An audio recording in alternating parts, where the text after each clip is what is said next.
சக்தி பராசக்தி. ஏன் அன்பு தங்கமே, நான் அன்பு வைத்த அனைவருமே என்னை விட்டு பிரிந்து சென்றார்கள். உண்மையான அன்பு வைத்தால் இறுதியில் பிரிவு தான் ஏற்படுமா, ஏமாற்றம்தான் ஏற்படுமா என்ற கலக்கத்தில்தான் இப்பொழுது நீ இருக்கின்றாய். உண்மையான அன்பு வைத்தால் அதற்கு எந்த பலனும் இல்லையா என்று என்னை நோக்கி கேட்கின்றாயா தங்கமே? உண்மையான அன்பிற்காக அனுதினமும் ஏங்கி தவித்துக் கொண்டு இருக்கின்றாய். நான் சொல்வதை முழுமையாக கேள். இவ்வுலகத்தில் எதுவுமே நிரந்தரமில்லை. யாருக்கும் யாரும் சொந்தமும் இல்லை.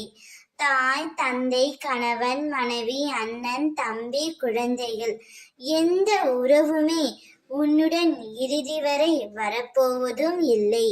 அனைத்துமே ஒரு கட்டுக்குள் நின்றுவிடும்.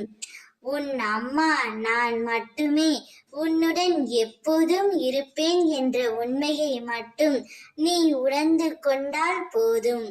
உனக்கு ஏற்படும் பிரிவினை நினைத்து அப்பொழுது நீ வருத்தப்பட மாட்டாய். எல்லோரும் ஒரு நாள் பிரியத்தான் போகிறார்கள். இவர்கள் சற்று முன்னரே பிரிந்து விட்டார்கள் என்று உன்னை நீயே தேற்றிக் கொள்ளும் மனப்பக்குவம் உனக்குள்ளேயே வந்துவிடும். உன்னுடைய வாழ்க்கையை நீ வாழ வேண்டும். உன்னை வெறுத்து ஒதுக்கியவர்களின் முன்னிலையில், உன்னை இழிவாக பேசியவர்களின் மத்தியில் நீ எல்லாம் எங்கே வளரப் போகிறாய் என்ற அகங்காரம் பேசியவர்களின் மத்தியில் அனைவரும் உன்னை பார்க்கும் வியக்கும் வண்ணம் வாழ்க்கையில் உன்னை உயர்த்த அம்மா நான் இருக்கின்றேன். கவலைப்படாதே. ஓம் சக்தி பராசக்தி.